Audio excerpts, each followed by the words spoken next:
দেশ আৰু ৰাজ্যৰ ৰজাৰ নেতৃত্বত চলিছে প্ৰজা হত্যাৰ আখৰা। সমগ্ৰ ভাৰতবৰ্ষত তেজে নৈ বোৱাই দিয়াৰ কাৰণে এই বিজেপিৰ নেতৃত্বত পৰিচালিত বজৰং আৰু বিশ্ব পৰিষদে ইতিমধ্যে পূৰ্ণগতিত আখৰা চলোৱা আমাৰ পৰিলক্ষিত হৈছে।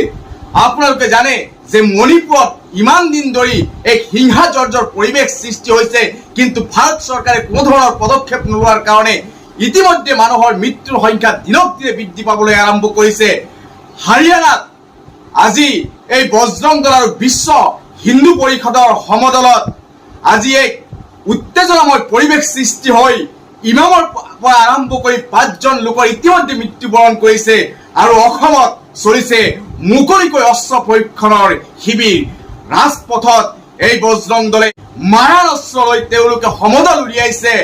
অথচ আপোনালোকে জানে যে মাদ্ৰাছা আৰু মছজিদত মানুহ গঢ়াৰ প্ৰশিক্ষণ দিয়া হয়, কিন্তু হিমন্ত বিশ্ব শৰ্মাই আন্তঃগাঁথনি নামত সেই মাদ্ৰাছা আৰু মছজিদৰ বিল্ডিং সমূহ বুলডোজাৰ লগাই ভাঙি সমগ্ৰ বিশ্বত সমগ্ৰ দেশত প্ৰচাৰ চলে যে মাদ্ৰাছা আৰু মছজিদত সন্ত্ৰাসবাদীৰ প্ৰশিক্ষণ দিয়া হয়।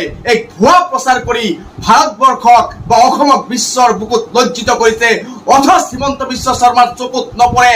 বিশ্ব হিন্দু পৰিষদ বজৰং দলে অপেনলি মাৰণাস্ত্ৰ লৈ প্ৰশিক্ষণ লৈ আছে, বন্দুক লৈ সমদল কৰি আছে।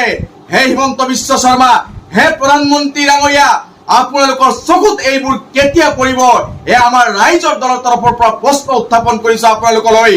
আপোনালোকে এই ভাৰতবৰ্ষ, এই অসম, এই মণিপুৰক ৰক্তৰে ৰক্তাক্ত কৰাৰ কাৰণে যি ব্লু প্ৰিণ্ট ৰচনা কৰিছে তাক অতি সোনকালে বন্ধ কৰাৰ দাবী উত্থাপন কৰিছো।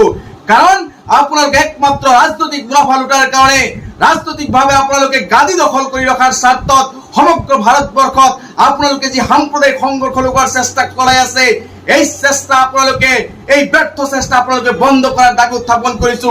আপোনালোকৰ যদি সামান্যতম লজ্জাবোধ থাকে তেনেহলে প্ৰধানমন্ত্ৰী ডাঙৰীয়া, আপুনি প্ৰধানমন্ত্ৰী পদ আপুনি পদত্যাগ কৰক। অসমৰ মুখ্যমন্ত্ৰী ডাঙৰীয়া হিমন্ত বিশ্ব শৰ্মা ডাঙৰীয়া, আপুনি মুখ্যমন্ত্ৰীৰ গাদী আপুনি পদত্যাগ কৰক।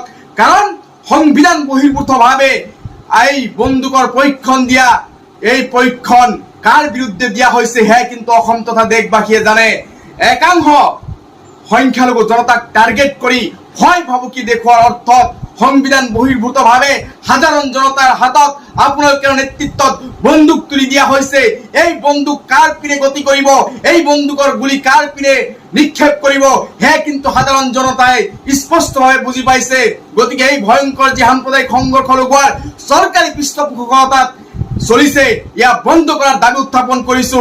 অন্যথা কিন্তু এই বজৰং দল, এই RSS, এই বিশ্ব হিন্দু পৰিষদ আৰু চৰকাৰৰ বিৰুদ্ধে সমগ্ৰ ভাৰতবাসী জাগি উঠিব, সমগ্ৰ অসমবাসী জাগি উঠিব, সমগ্ৰ মণিপুৰবাসী জাগি উঠি ইয়াৰ বিৰুদ্ধে কিন্তু তীব্ৰ গণতান্ত্ৰিক আন্দোলন গঢ়ি তুলিবলৈ আমি বাধ্য হ'ম।